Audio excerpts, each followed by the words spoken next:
Caitlin Clark just made two of the most shocking business moves of the year. First, she looked a staggering 15 million offer right in the eyes and flat out rejected it.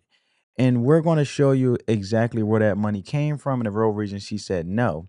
But the deal she accepted with Stanley reveals her true strategy, and it's a genius move that could make her far more than 15 million in the long run. So stick around as we break down these powerhouse decisions and give you the latest on her much anticipated return to the court. So, all right, let's get right into the number that everyone's head has everyone head spinning. The $15 million. That's life-changing money for anyone, let alone a rookie athlete.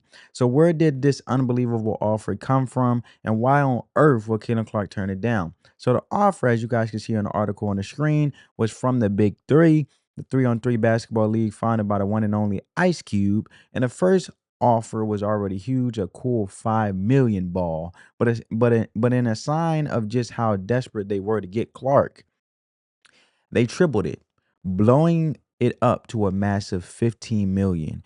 And get this, it wasn't for a full year.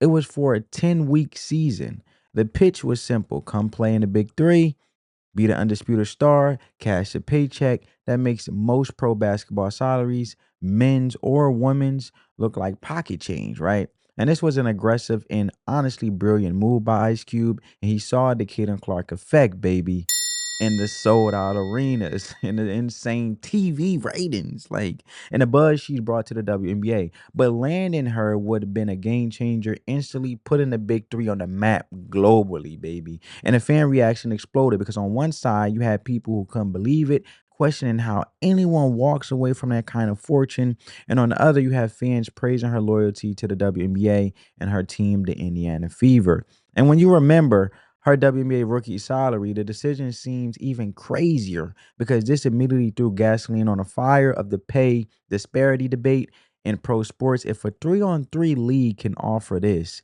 it makes you ask some tough questions about the paychecks in the world's top women's league, right?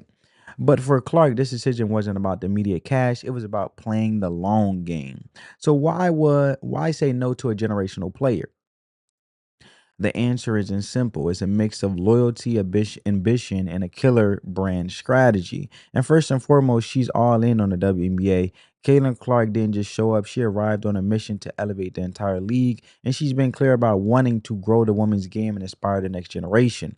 And taking the Big Three offer what would have meant ditching that mission, at least for a while. And the Big Three season runs over the WNBA's, so doing both is impossible, and her rookie contract with the Indiana Fever runs through the 2027 season. Abandoning her team mid-season, especially with playoffs on the line, would have been a terrible look, and this move screams that her main goal is to become a legend in the WNBA, and she's not looking for a side quest, and she's building her legacy in the league she's helping define or redefine. And then there is the part people forget. She's not exactly hurting for cash.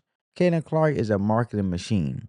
Before even playing a single WNBA game, she signed a massive deal with Nike, complete with her own signature shoe on the way. Her logo just came out, so add deals with Gatorade, State Farm, and Wilson, and she's one of the most marketable athletes on the planet. Her brand is built on being authentic and committed to her sport, and jumping to another league could have diluted that brand and sent a weird message to her fans and partners. And she and her team know the most powerful brands tell a consistent story. So right now, her story is the WNBA, and turning down the Big Three was a strategic sacrifice to protect that story. Let alone her contracts, let alone with these partnerships, amount most likely more to that over time in the long run. That's why I said she's thinking long term, which is phenomenal. So if she's saying no to 15 million, what is she saying yes to?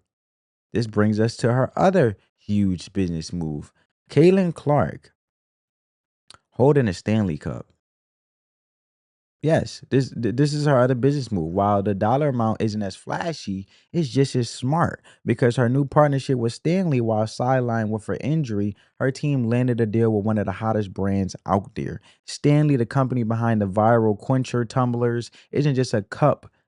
company anymore. It's a status symbol. And this isn't just another sponsorship, it's a perfect brand alignment because the collaboration called the Stanley 1913 X Caitlin Clark collection is set to drop on September 3rd, 2025, baby. And the hype is already huge. This partnership proves that her star power goes way beyond the court. And even while injured, she's securing major deals and getting that bag that connects her with a massive audience. And the genius of the Stanley Deal is the demographic. The brand's popularity exploded on TikTok, driven by the exact young female dominated audience that Clark has captivated. And the synergy is off the charts. And it's not just putting her name on a product, it's plugging her directly into a cultural phenomenon, making her a lifestyle icon. And this is how you build a brand that lasts, right? So I want you guys to check out the clip with her with Stanley. Fire, you know.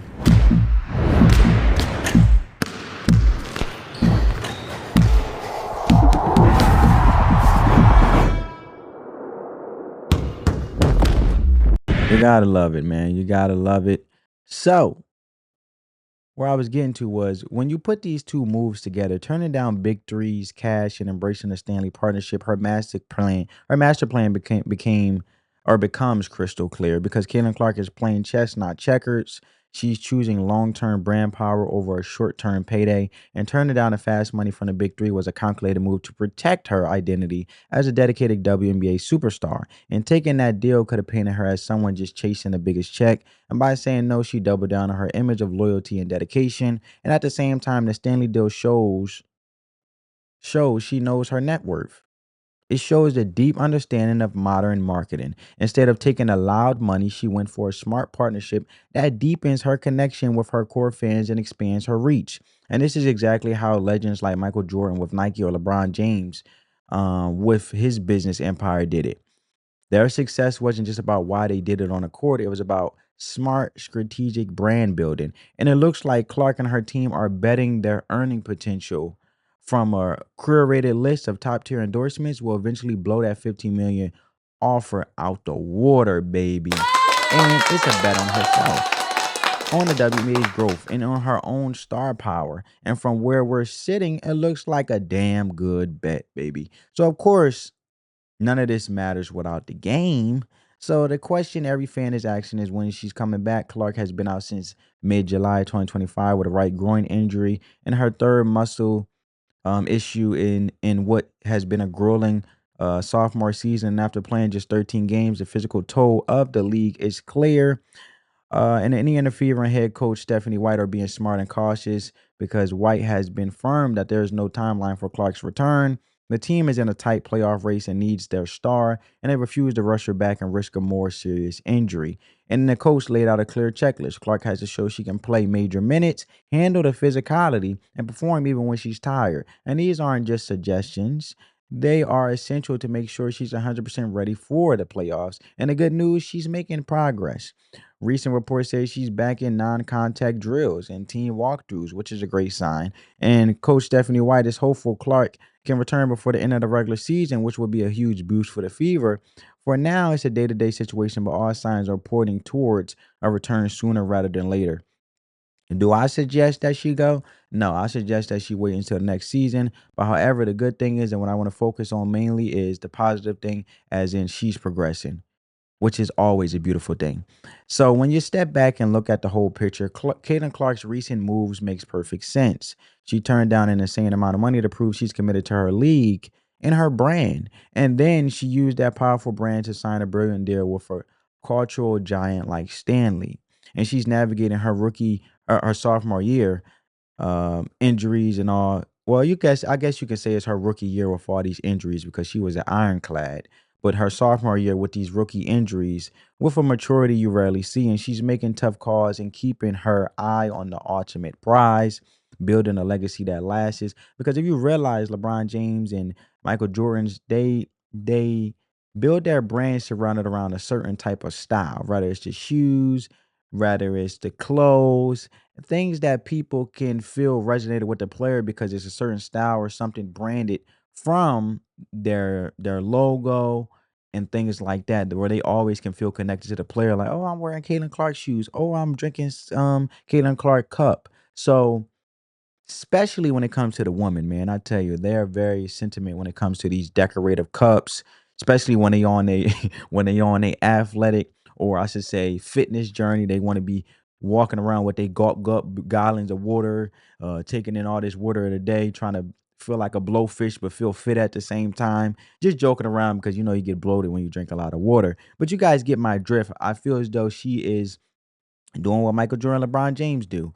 They are resonating more with their fan base when it comes to items that they have branded, let alone took part in creating, that they loved and enjoyed and committed to taking partnerships in, creating the basketball, creating the cup, creating her logo with shirts on it and things like that. You feel more connected with the player because you have something in your prized possession that the player have created and took time to sell, which is merchandise, which will be everlasting besides them Caitlin Clark getting a quick cash out from Big Three. But it's a masterclass in how to build a modern athlete's brand, but it definitely sparks a debate. What do you think? Did Caitlin Clark make the right call, turning down 15 million? And is it a brilliant long-term strategy or a massive missed opportunity? Drop your thoughts in the comments below. On that note, family, I love you guys. Catch you in the next one. Peace.